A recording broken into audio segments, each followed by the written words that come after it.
hai 50 arquitectos e arquitectas voluntarios inscritos na nosa lista para colaborar para axudar neste caso. Entón, vamos a ver o mellor xeito de facelo, coñecer in situ, traballar cos técnicos do Concello tamén para que sexa máis próximo, e agora escoitarvos. Así que, se nos permitides, primeiro facemos esa visita, vemos un pouco como está todo, e nos vindeiros días estableceremos a través da delegación de Ourense co alcalde de Vilamartín, pois, de alguna maneira, os mecanismos axeitados para colaborar en todo este proceso. ¿Y qué pasa con las casas que no están registradas, de gente que está en Suiza y en todos los sitios, que pasan de todo? Entonces, ¿cómo se ponemos en contacto con ellos para que actúen de una manera u otra? Porque sé que hay mucha gente que pasa del tema y que no sabemos ni dónde están. Eu supoño que esta xente que falta ou que están como desconocidos e que non aparecen, pois teremos que incluílos igual dentro do proceso de desescombro, porque se non aparecen, ao final... Comenté yo ayer a ti, Sí, pero había eso, gente que non tenía a registrado búsqueda dun ni... desconocido leva o seu tempo, despois tamén hai que ver cos servicios xurídicos, porque non é tan fácil quitar así. Non podes non é algo de unha semana nin de 15 días, eso leva o seu tempo e haberá que ir pouco a pouco, pasiño a pasiño, porque todo non se pode abarcar. O sea, en unha semana non podemos abarcar todo, entón pouco a pouco iremos vendo e verase caso por caso como se pode avanzar en ese tipo. E, obviamente, o primeiro é a seguridade, Claro, sempre. Nunha destas... Los teléfonos que es lo primero que Claro, hay nos... que evitarlo. Claro, hai que calquera cousa que supoña un risco, pois haberá Sí, que eso é, facer obviamente, eso xa se actuacións foi quitando gran urxentes parte.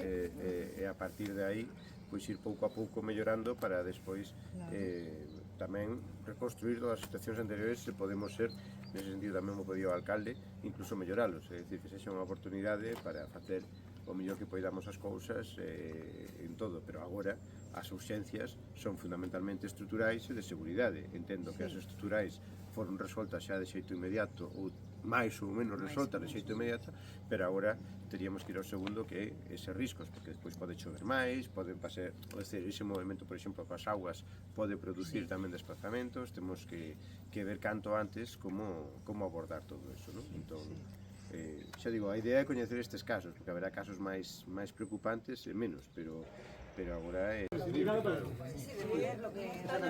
Non, é que eso a mí o que me preocupa é cando chova moito, porque a chuvia sí que fai, agora se perderon todo isto. Creo que non, hai que preguntarle a técnica, cuidado, Exactamente. En este momento...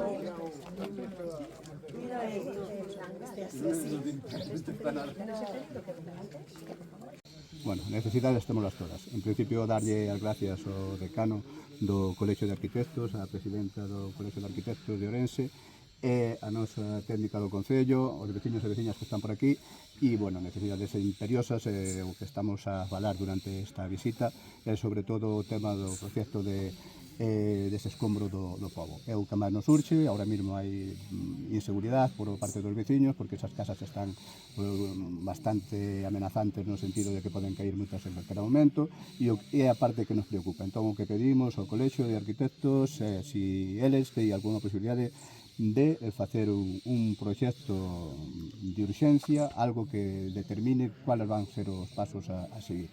Se hai posibilidade de facelo, con que poden colaborar, e outra cousa é que entre todas as administracións seamos capaces de facer un convenio para poder achegar este proxecto canto antes, lógicamente, do proxecto de reconstrucción. En eso estamos.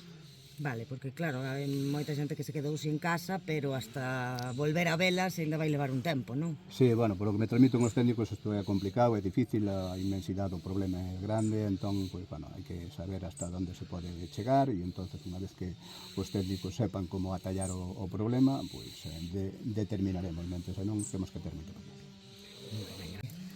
Bueno, a visita que de feito xurde por unha doble razón.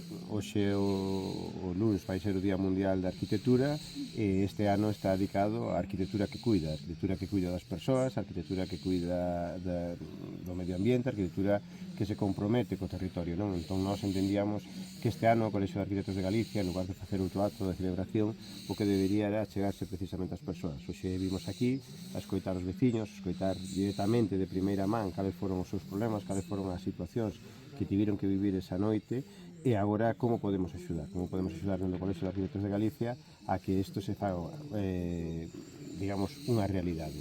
Hai uns meses xa habilitamos un fondo de emerxencia para que todos os gastos de tramitación dos proxectos ligados aos incendios xa foran gratuitos, pero ademais dese fondo de emerxencia habilitamos unha lista de voluntarios ou persoas interesadas en colaborar con esta reconstrucción destes lugares afectados polos lumes.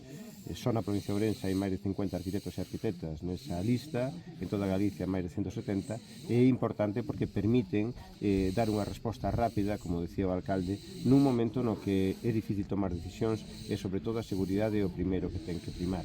Nós, dende aquí o que si facemos en chamamento e trataremos de liderar unha resposta conxunta de todas as administracións para que se poida facer un proxecto conxunto, porque non se trata só dun proxecto de desescombro ou de rehabilitación puntual de algunhas vivendas, é dicir, isto necesita un plan integral, un plan que poida abordar primeiro o levantamento de toda a cartografía destes espazos, pero despois priorizar cales deben ser as primeiras actuacións que temos que facer. E unha vez que teñamos claro eso, si facer o desescombro, o derribo das partes máis urxentes e inmediatamente a reconstrucción. E a posto en valor de todo isto, porque hai moitas familias que siguen vivindo aquí, que siguen desplazándose unha casa a outra, a casas de familiares, pero que non podemos permitir que os lumes fagan que toda esta xente teña que trasladarse de novo e seguir contribuindo de algún xeito ao despoboamento de todas estas zonas. Iniciamos también con motivo del Día Mundial de la Arquitectura unas jornadas un poco formativas también sobre cómo prevenir incendios y cómo intentar actuar en casos de incendio que comenzamos el jueves pasado. Y bueno, complementamos también con esto porque nos parecía que bueno, la provincia, por desgracia, ha sido la más afectada. Una cosa es ver las imágenes y otra cosa es venir aquí y verlo in situ porque nada tiene que ver. Y bueno, también animamos a otros concellos que también están muy afectados, como Chandresa y demás, a que también pues intenten apoyarse un poquito en lo que podamos desde el Colegio Oficial de Arquitectos de Galicia. Nos comprometemos, él ya se comprometió como decano del colegio, pero yo también como la presidenta de la demarcación, a intentar agilizar en la medida posible esas listas de voluntarios, a intentar facilitar incluso alguna reunión a nivel diputación, provincial, y bueno, y que tiren de nosotros todo lo que puedan y que nosotros haremos lo que poco a poco podamos, pero bueno, esperemos que esto pare, no se vuelva a repetir, empecemos a hacer las cosas con un poco de sentido para que cada vez esto tenga menos impacto.